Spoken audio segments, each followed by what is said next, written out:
I like to think, I don't know if it's a good or a bad thing, but I treat this book as a startup of its own. So I think we've reached 0 to 1. Now I want to reach a 1 to 10 for the second book. The 0 to 1 was very, very difficult.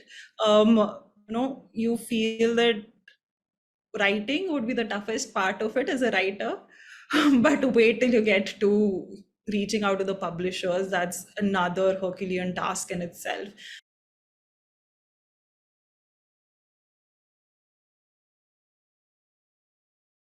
This book starts with childhood, as in, I'm a 90s kid, where, less was more. We didn't have a concept of, oh, I'll have the coolest phone. I think what our generation had is we were happy no matter what. We didn't even know what an iPhone is at that point. The internet had just started around then.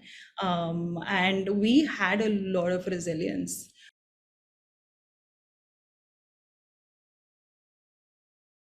Hey Mehak, welcome to Network Capital. It's an absolute pleasure to be hosting you today.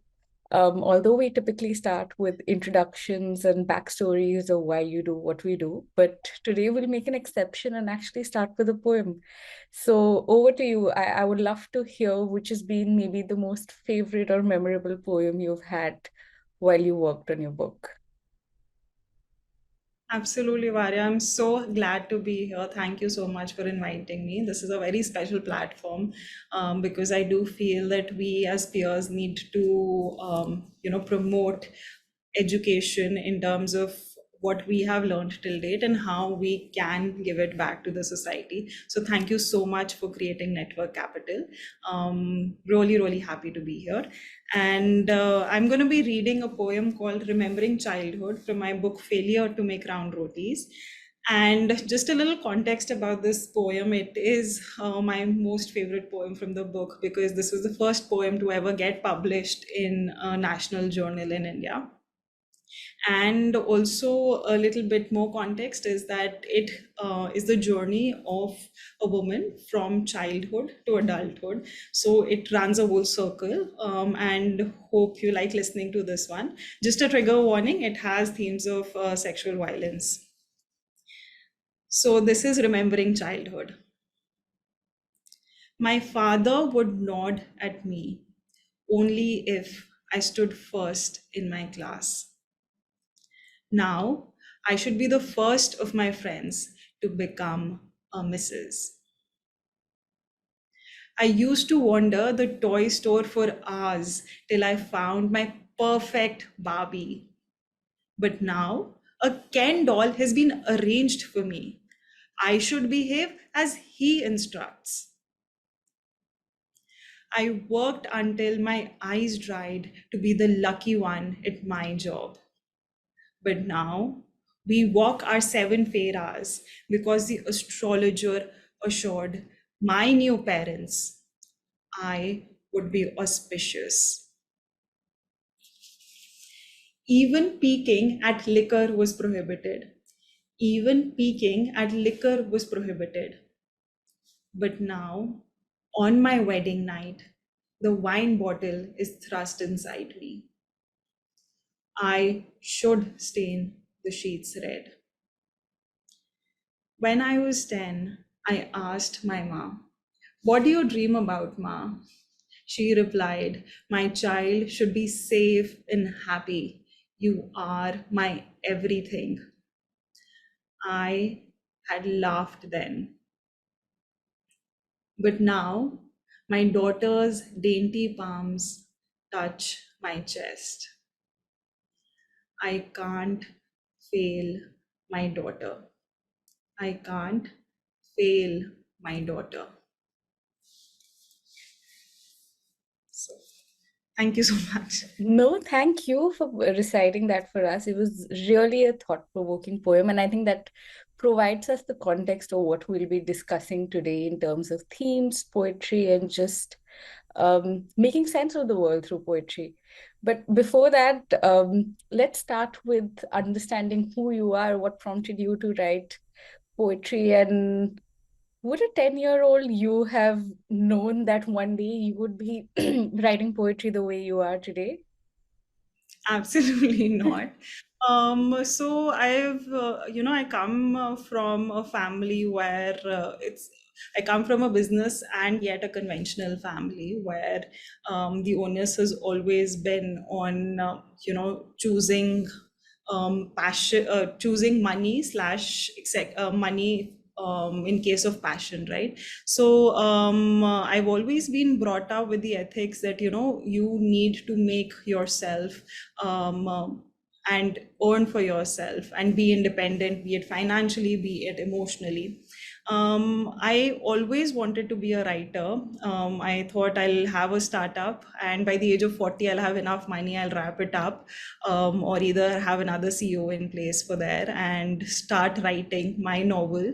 It was always a fiction for me, but I guess life had other plans. So what happened is I am a computer science engineer. I had a startup about 4 years. It was a luxury lighting startup. It was doing really well.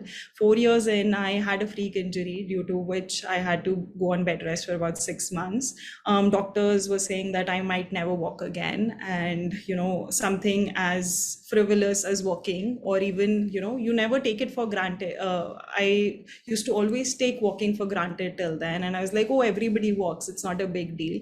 But when that knee injury happened, it was literally so difficult for me to even walk 5 steps to the washroom on a daily basis. So that really broke something inside of me. I was the only founder for my startup, so I had to close that down. And then I went through a really bad breakup around the same time. Apart from that, it was a big financial hit for me because I had to close down my startup. It was a big emotional hit for me as I went through a breakup. And health wise, I was at the lowest period in my life, being just restricted to the bed, and not even knowing if I could ever walk again. So there I was. I have always been a voracious reader, case in point. But I started reading a lot more of poetry at that point in time, simply because one page of poetry used to lift my mood up, as compared to a fiction or a non-fiction, where you have to read at least one chapter or sometimes the entire book to get the crux of the book.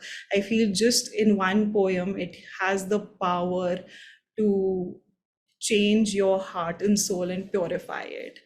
I got really attracted to poetry at that moment in time and started writing tidbits. And again, it didn't start, oh, I'm going to write a book. But it just started as a means of catharsis for myself because I felt I was in a really bad shape in life and I needed to pour the volcano of emotions inside me out on paper. And that just seemed like a reasonable solution for me, which didn't harm anyone. So that's how it began. And talk to us about actually putting those tidbits and scraps of poetry that you might have written into an entire book, right? Because often a lot of us are closet poets. We like to sort of doodle on the back of notebooks, write poetry. But turning those doodles into actually a book that covers themes like we saw in the poetry you recited, themes that are important and themes that aren't abstract or sort of superficial. They are things we go through on a daily basis. So how was that process of actually putting the collection together? And what is something that you didn't know about doing that going into it, right? Because when you start, you often have an idea of how things will be, versus when you're actually in the thick of things, it's very different. Absolutely. So there were too many hiccups. The only thing was that, it started as a passion project and I literally had nothing else to do. So I was like, I'm all in for this. Let's see where it goes. And again, I didn't want to start with a projection key, oh, today is week one and I need to finish a book by week 52, right? How it started was I started writing a lot about heartbreak, and I started writing a lot about these feminist issues that I used to see day to day in my lives, but could never express it. And I could never say, oh, this is right or this is wrong, because somewhere I feel we as females are conditioned to believe that, even small things like fairness is the beauty standard in India, or even, specs don't look beautiful, anyone for that matter, right? It's not a female or a male issue, but just these smaller things which have been taught to us since we were children, and we never had the chance to even question them or even say, oh, this is wrong, or why is these being taught to us in this day and age, right? And even for a cream like Fair and Lovely, which recently only changed its name, right?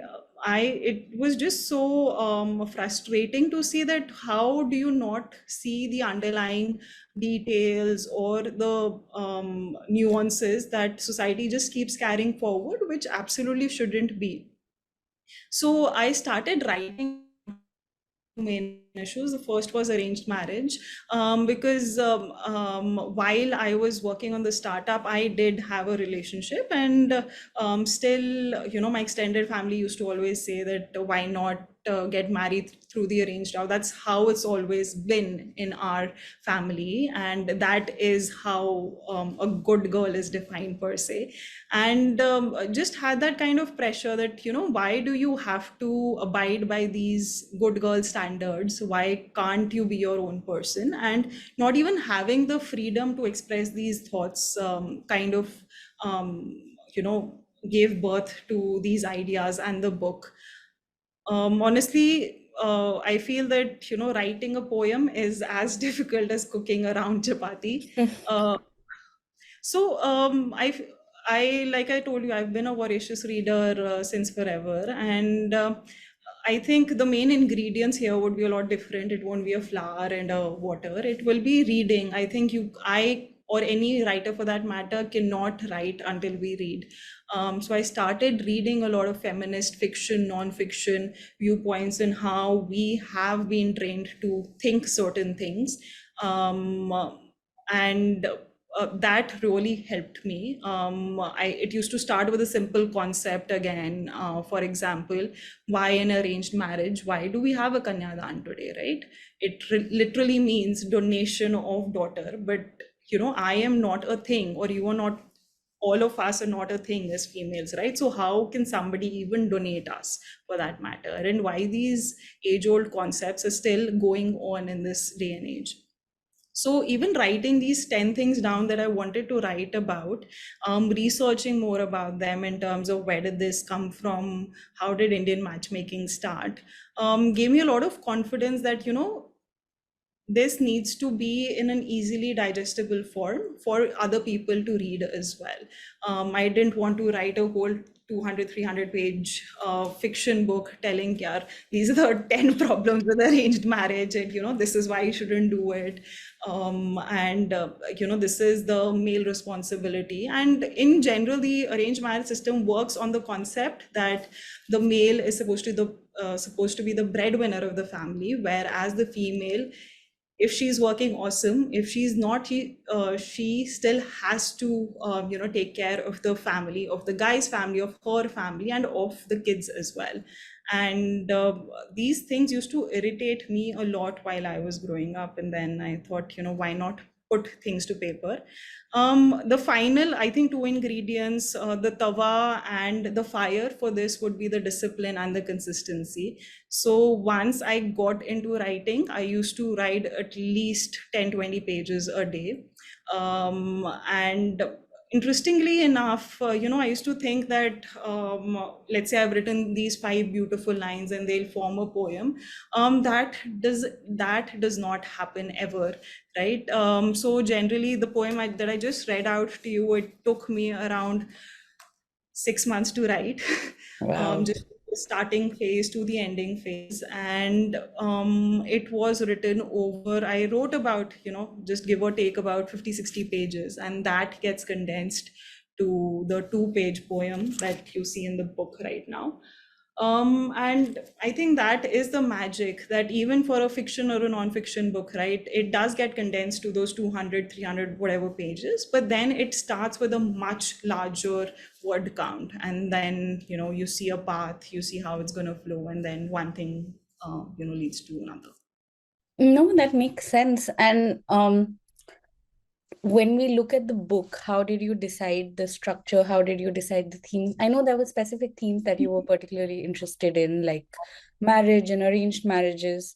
But how did you pick the other themes? From what I've saw, there are 8 sections in the book. So do you want to just walk us through the sections and how you sort of identified them? Absolutely. So this book starts with childhood, as in I'm a 90s kid, where less was more. We didn't have a concept of, oh, I'll have the coolest phone. I think what our generation had is we were happy no matter what. We didn't even know what an iPhone is at that point. The internet had just started around then, and we had a lot of resilience. We used to fall hundreds of times, and I think we were at a stage where parents also be like, go fall again, it's okay.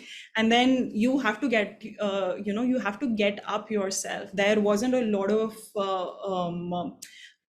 cushion for us to fall, but we used to still keep going at it. So the first section is childhood, which talks about this, a good childhood from a bad childhood.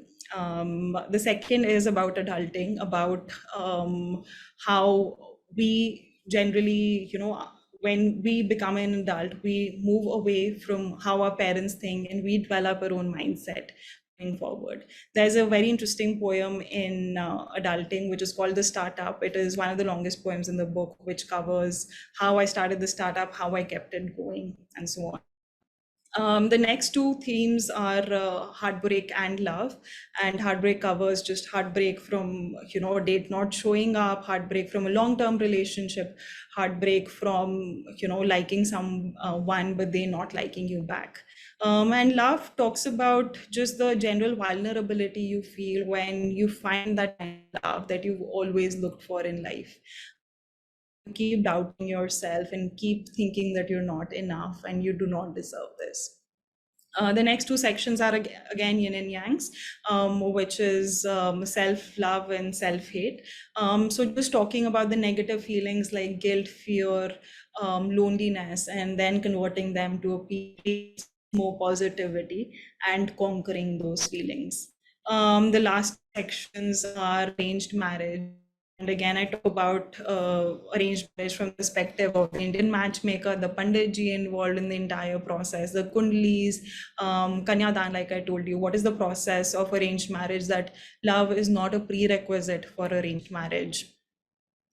And finally, the final section is called a woman's lexicon, things we have been taught as women, which should be a dictionary, uh, maybe by the older generations, but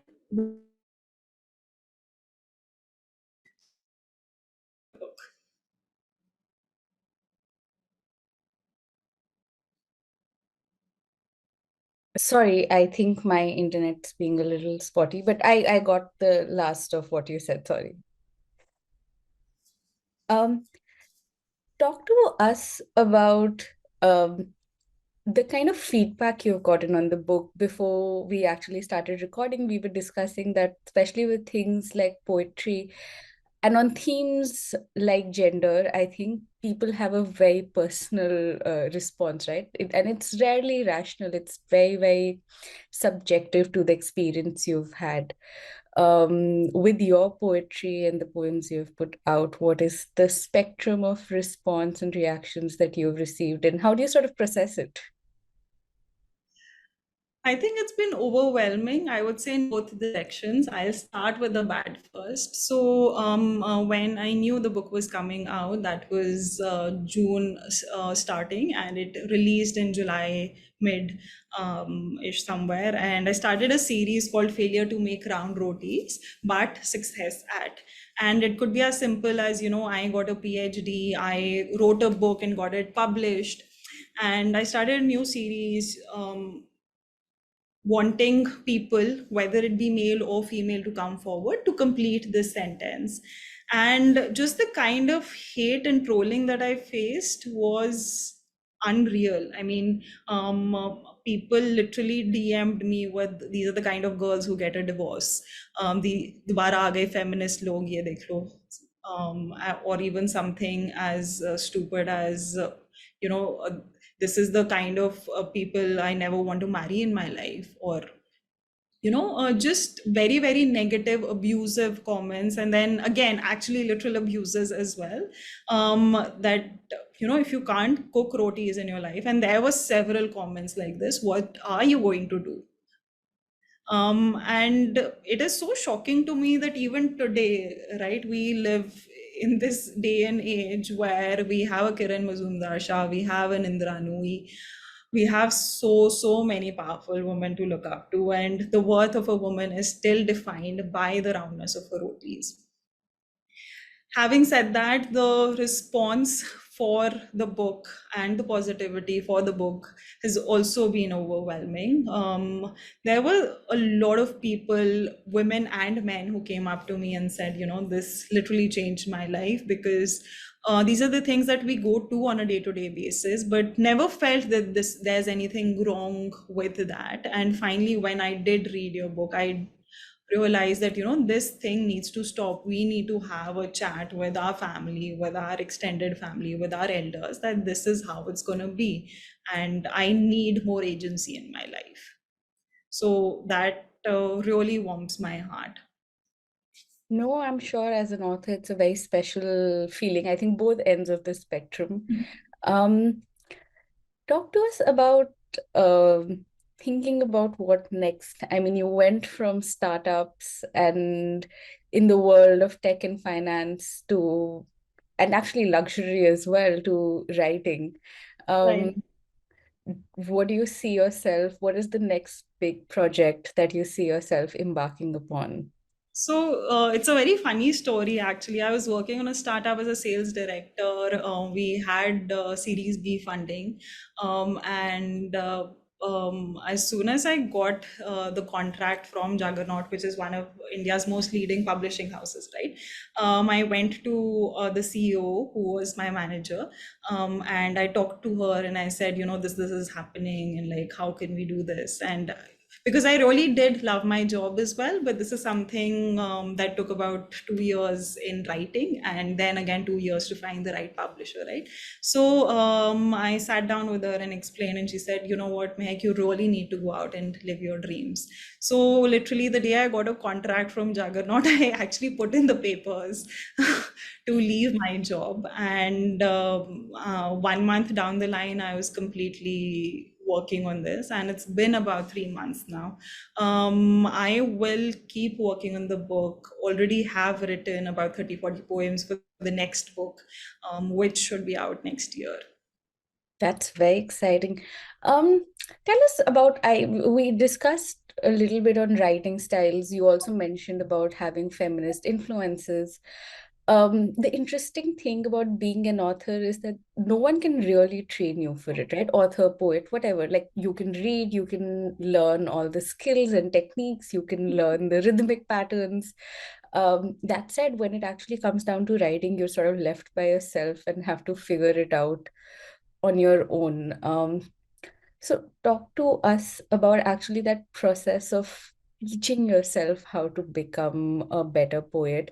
If you have any specific authors or poets that you read that, really gave you that eureka moment of, oh my God, okay, this is how I need to do this.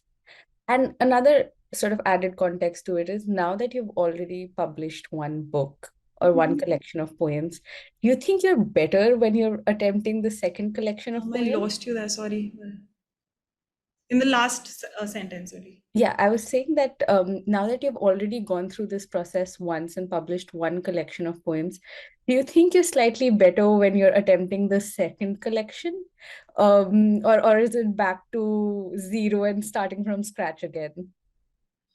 I like to think, I don't know if it's a good or a bad thing, but I treat this book as a startup of its own. So I think we've reached 0 to 1. Now I want to reach a 1 to 10 for the second book. The 0 to 1 was very, very difficult. Um, you feel that writing would be the toughest part of it as a writer, but wait till you get to reaching out to the publishers. That's another Herculean task in itself.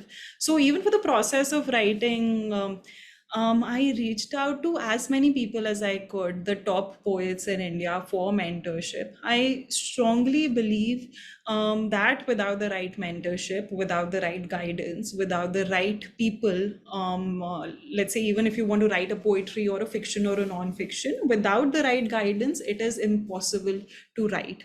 I was really thankful that a couple of really nice and well-established poets mentored me. And even after that, right, when I had the first draft of my book, I got it edited by an editor from UK. And it was seeing the world that I had created in this book through another significant lens. And the way she helped me in editing the book, I think, she improved it by a degree of 100%. Like, she completely transformed the poems from the first draft to the second. And I think without the right guidance, it becomes a very, very difficult task to do everything from 0 to 1 on your own. Having said that, obviously writing is a very internal process, but I do feel that you need that kind of a lens going forward, because it's such an internal process. You need to be able to take the feedback, the bad feedback specifically, right, very, very positively. And you need to again see it as a startup. So how can I improve my startup going forward? It is, again, for example, I had a luxury lighting company. I'm sitting with somebody who's had a similar company 10 years or 30 years down the line. The experience or the training I could get from that person would just not you know be comparable to anything that I know today. So it's as simple as that. In terms of the publishing, right, how I started looking out for publishers was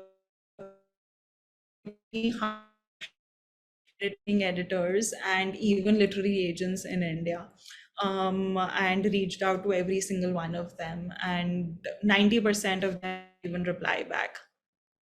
So this is a difficult industry. Like I said, it took me 2 years to get published. Even finding somebody to, look at your work is very, very daunting here, because again, this is a very niche industry, and people generally either have a degree in literature or are part of this industry, as in have work with the big five in the industry, or have some kind of relationship in the industry for this to go ahead.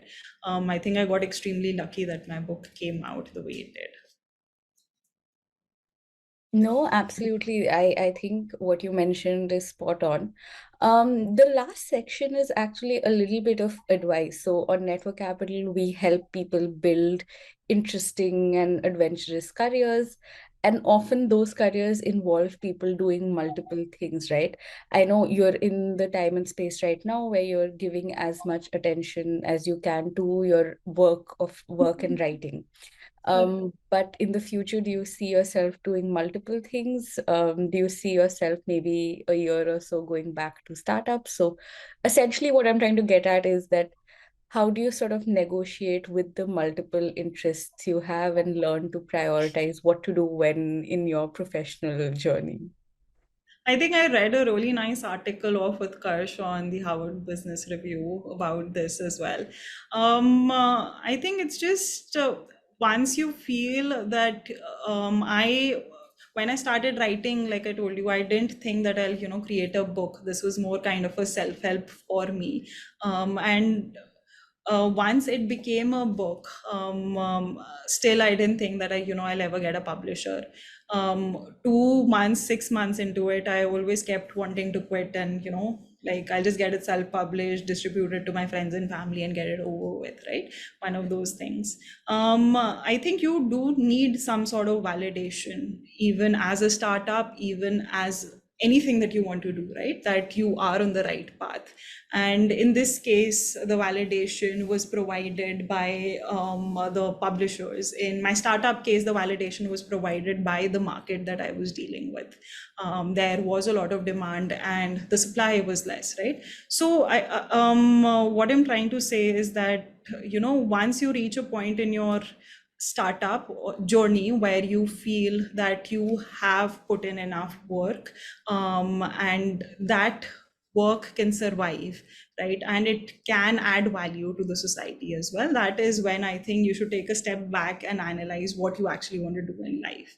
Otherwise, all of us have been in the situation where we're like, oh, should I do a job? Should I do, follow my passion? And it's a very tricky path to choose between the two. No, thank you for sharing that. Before we conclude, is there anything that I should have asked or anything else that you'd like to share about the book with our viewers? For context, a lot of people are from different geographies and cultural backgrounds as well. So is there anything that they should know about the book before they pick it up? Absolutely. So I think one of the strongest points I started writing poetry was because I felt there is a dearth of contemporary poets in India. Just yesterday, I was at a session where I was reading out my poems and discussing. And, there was a common question asked, ki, when was the last time you read poetry? And most of them had read poetry by, by the legends, Javed Akhtar, Gulzar sir, and everybody else. And they were reading mostly Hindi poetry. And I think poetry as a genre has been non-accessible, and reserved for the privileged. I want to say reserved for somebody who has that sort of intellect. Instagram or even social media has changed that narrative, thankfully, and has made it more accessible. The number of poems I see on Instagram today cannot even compare to the number of books coming out, right? Because everybody is a self-proclaimed poet there, and there is good and bad in everything, right? But still, I feel that we need more poets, we need more poetry, and this is one genre that is just um, it is too neglected for now. So this is me starting, a category of one, as Utkarsh claims. And I want to keep writing poetry. I want to be the poetry person in India going forward. Yeah. That sounds very exciting, and we can't wait to host you back again with the second collection of poetry to talk about more themes. And I think what you said is absolutely spot on. We need more contemporary poets. We need more people using poetry as a means to communicate themselves and, more importantly, understand each other. I think what you mentioned about social media, the one thing that I could think of was that often on social media, people are not talking to each other, but talking at each other. And I think poetry that way, at least digitally, even breaks that talking at each other. You still get that ability to engage with people at a more human level. Absolutely. Absolutely.